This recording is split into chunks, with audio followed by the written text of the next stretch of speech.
आदि रच पककर एक नई आश्वासदायकता के साथ उपस्थित होते हैं। खून की सगाई इनकी प्रसिद्ध कहानी है। इन्होंने ईश्वर पेटलिकर जो हैं लिखे हैं खून की सगाई, वो बहुत प्रसिद्ध कहानी है। और काला पानी इनका लोकप्रिय उपन्यास है। साहित्य के अलावा श्री पेटलिकर सामाजिक राजनीतिक जीवन में भी सक्रिय रहे।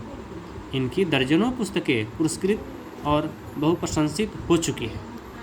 दर्जन मैंने समझने में 12 को कहते हैं, पुरस्कृत मतलब पुरस्कार में मिला हुआ है, हो चुकी है। यह कहानी गोपाल दास नागर द्वारा संपादित एवं अनुदित कहानी संग्रह माँ से सांभर संकलित है। ये आपका रहा ईश्वर पेटलिकर की जीवनी या विशेषता, पाठ के नाम माँ के लेखक का। चलिए, माँ है, माँ का पाठ का नाम है। अब माँ के बारे में क्या लिखा गया उसकी कहानी को मैं सुना रहा हूँ। इसे पढ़ने से यही आप सबको समझ में आएगी, कठिन शब्द भी पता चल जाएंगे और इनसे एक नंबरिया भी आप बना पाएंगे। तो आप ध्यान से सुनेंगे। चल रहा हूँ। मंगू को पागलों के अस्पताल में भर्ती करने की सलाह लोग उसकी माँ को देते, तब उसकी आंखों में आंसू झिलमिला आते और वह एक ही जवाब देती। एक मंगू नाम की लड़की है, जिसे मंगू की माँ को लोग कहते हैं कि तुम इस लड़की को ले जाकर भर्ती करा दो। तो तुरंत उसके माँ के आंखों में झिलमिला सा आंसू आ जाते और आंसू आने के बाद वो जवाब देती, मैं माँ होकर सेवा नहीं कर सकती तो अस्पताल वालों को क्या पड़ी है। माँ यही उन लोगों को कहती जो कहते कि भर्ती करा दें, तो वो कहती कि हमको सेवा करने का अवसर मिलेगा, मैं नहीं कर सकती, माँ होकर क्या कर सकती। अपंग जानवरों को गौशाला में भर्ती कर आने जैसा ही यह कहा जाएगा। अपंग मैंने लंगड़ा लूल्हा होता है इसका अर्थ। जानवर मैंने समझ रहे हैं पशु गाय भैंस, कि गौशाला मैंने जाने जिसमें रहा जाता है, गाय भैंस रखते हैं, उसे हम गौशाला में भर्ती कर अपने जैसा ही यह कहा जाए। माँ की यह ग्रंथि प्रकट हो जाने के बाद, ग्रंथि का मतलब कि उसको गला से रुवाई आ जाती थी। यही लोग कुछ कहते तो उसको गला से, ग्रंथि मतलब आँखों और गला में रुवाई आ जाती। कोई उनसे ऐसी बातें करता भी नहीं था। जन्म की पागल और मंगू और गूंगी पुत्री को वे जिस तरह पालती पोसती, सेवा करती और लाड प्यार करती, यह प्रत्यक्ष देख लोग उनकी प्रशंसा भी करते कि इस तरह पागल पुत्री को तो एक माँ ही पाल सकती है। दूसरे के घर हो तो भूखी प्यासी कब की ही मर गई होती। इसमें जन्म से ये मंगू जो है पागल भी है, गूंगी भी है, और उसकी माँ जो है पालती है, पोसती है, सेवा करती है, लाड प्यार करती है।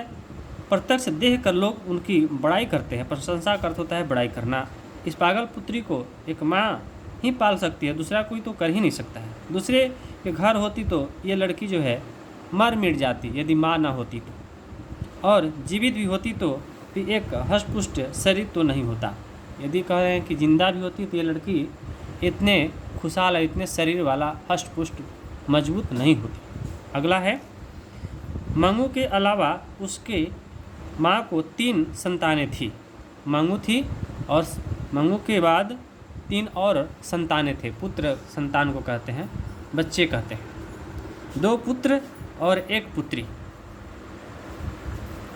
कहने का अर्थ हुआ कि 2 लड़के और 2 लड़कियां थी, जिसमें एक लड़की मंगू जो थी पागल थी, एक लड़की बड़ी थी जिसकी शादी हो चुकी थी, और 2 लड़के हैं। 2 पुत्र पढ़ लिख कर शहर में काम करने लगे थे। पुत्री का विवाह हो गया था और वह अपने ससुराल चली गई थी।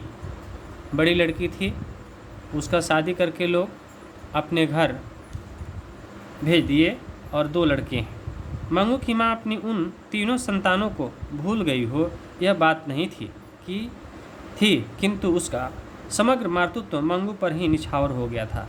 ये भी बात नहीं थी कि 3 संतानें जो उनके पुत्र पुत्रियां थे उनको भूल गई थी, नहीं, ऐसी कोई बात नहीं थी।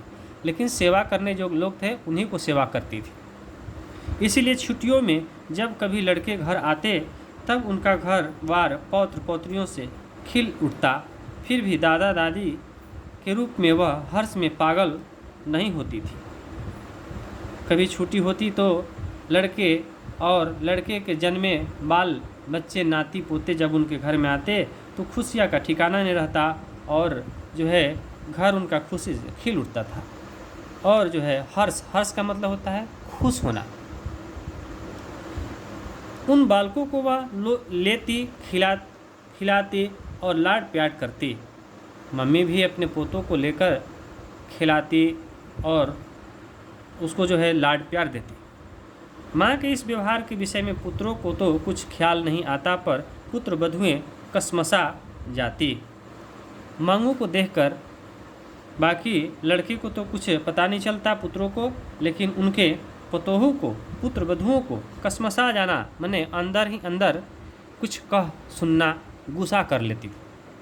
दोनों बहुओं की पति से यह एक ही फरियाद थी। फरियाद मतलब एक प्रकार की केस कहते हैं उसको। फरियाद एक शब्द है, फरियाद का मतलब केस करना। दोनों जो है अपने अपने पति से इस केस को कहती। अपने पुत्रों के बालक उन्हें बिल्कुल अच्छे नहीं लगते और पागल मंगू को छाती से भी अलग नहीं करती। ये लोग अपने पति से कहते हैं कि देखो तो हम लोग को बच्चे हैं उसको मंगू की माँ नहीं लेती हैं, लेकिन मंगू की माँ जो है अपने पुत्री मंगू को छाती में साट लेती है। मातृत्व के स्नेह में खिंची हुई माँ जी के प्रति अन्याय कर बैठती। मातृत्व मैंने समझ ही रहे हैं कि माता का एक स्नेह होता है, एक प्रेम होता है, एक अलग कुछ होता है सोच। बहुएं माँ जी के प्रति अन्याय कर बैठती। बहुएं जो है माँ जी के प्रति कुछ अन्याय मतलब गलती कह देती।